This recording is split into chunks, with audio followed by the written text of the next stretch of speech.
Genesis chapter 31.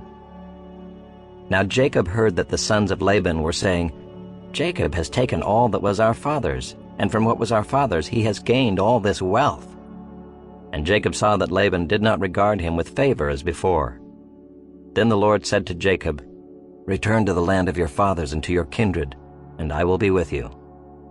So Jacob sent and called Rachel and Leah into the field where his flock was, and said to them, "I see that your father does not regard me with favor as he did before, but the God of my father has been with me.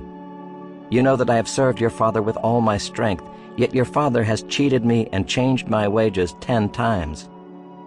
But God did not permit him to harm me. If he said, 'The spotted shall be your wages,' then all the flock bore spotted. And if he said, 'The striped shall be your wages,' then all the flock bore striped. Thus God has taken away the livestock of your father and given them to me. In the breeding season of the flock I lifted up my eyes and saw in a dream that the goats that mated with the flock were striped, spotted, and mottled. Then the angel of God said to me in the dream, 'Jacob,' and I said, 'Here I am.' And he said, 'Lift up your eyes and see, all the goats that mate with the flock are striped, spotted, and mottled. For I have seen all that Laban is doing to you. I am the God of Bethel, where you anointed a pillar and made a vow to me. Now arise, go out from this land, and return to the land of your kindred.' Then Rachel and Leah answered and said to him, 'Is there any portion or inheritance left to us in our father's house? Are we not regarded by him as foreigners? For he has sold us, and he has indeed devoured our money. All the wealth that God has taken away from our father belongs to us and to our children. Now then, whatever God has said to you, do.' So Jacob arose and set his sons and his wives on camels. He drove away all his livestock, all his property that he had gained, the livestock in his possession that he had acquired in Paddan Aram, to go to the land of Canaan to his father Isaac. Laban had gone to shear his sheep, and Rachel stole her father's household gods. And Jacob tricked Laban the Aramean by not telling him that he intended to flee. He fled with all that he had and arose and crossed the Euphrates and set his face toward the hill country of Gilead.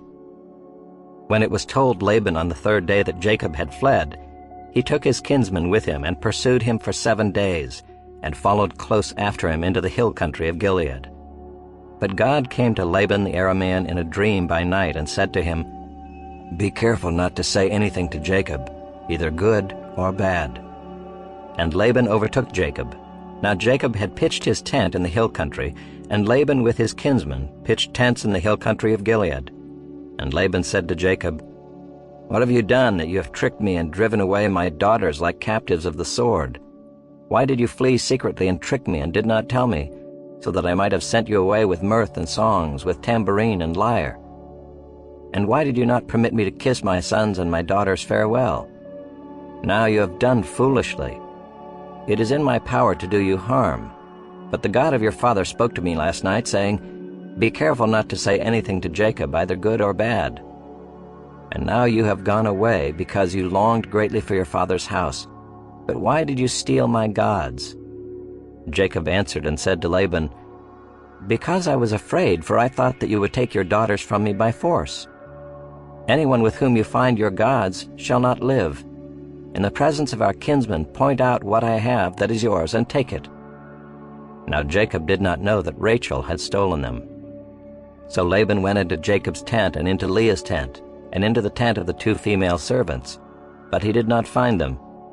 And he went out of Leah's tent and entered Rachel's. Now Rachel had taken the household gods and put them in the camel's saddle and sat on them. Laban felt all about the tent, but did not find them. And she said to her father, "Let not my lord be angry that I cannot rise before you, for the way of women is upon me." So he searched, but did not find the household gods. Then Jacob became angry and berated Laban. Jacob said to Laban, "What is my offense? What is my sin that you have hotly pursued me? For you have felt through all my goods. What have you found of all your household goods? Set it here before my kinsmen and your kinsmen, that they may decide between us two. These 20 years I have been with you. Your ewes and your female goats have not miscarried, and I have not eaten the rams of your flocks. What was torn by wild beasts I did not bring to you. I bore the loss of it myself. From my hand you required it, whether stolen by day or stolen by night. There I was. By day the heat consumed me, and the cold by night, and my sleep fled from my eyes. These 20 years I have been in your house. I served you 14 years for your 2 daughters, and 6 years for your flock, and you have changed my wages 10 times. If the God of my father, the God of Abraham and the fear of Isaac, had not been on my side, surely now you would have sent me away empty-handed. God saw my affliction and the labor of my hands and rebuked you last night." Then Laban answered and said to Jacob, "The daughters are my daughters, the children are my children, the flocks are my flocks, and all that you see is mine. But what can I do this day for these my daughters or for their children whom they have borne? Come now, let us make a covenant, you and I, and let it be a witness between you and me." So Jacob took a stone and set it up as a pillar. And Jacob said to his kinsmen, "Gather stones." And they took stones and made a heap, and they ate there by the heap.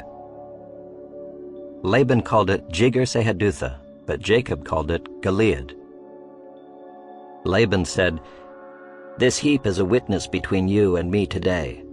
Therefore he named it Gilead and Mizpah, for he said, "The Lord watch between you and me when we are out of one another's sight. If you oppress my daughters, or if you take wives besides my daughters, although no one is with us, see, God is witness between you and me." Then Laban said to Jacob, "See this heap and the pillar which I have set between you and me. This heap is a witness, and the pillar is a witness, that I will not pass over this heap to you, and you will not pass over this heap and this pillar to me to do harm. The God of Abraham and the God of Nahor, the God of their father, judge between us."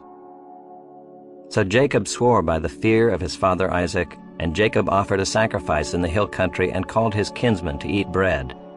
They ate bread and spent the night in the hill country. Early in the morning Laban arose and kissed his grandchildren and his daughters and blessed them. Then Laban departed and returned home.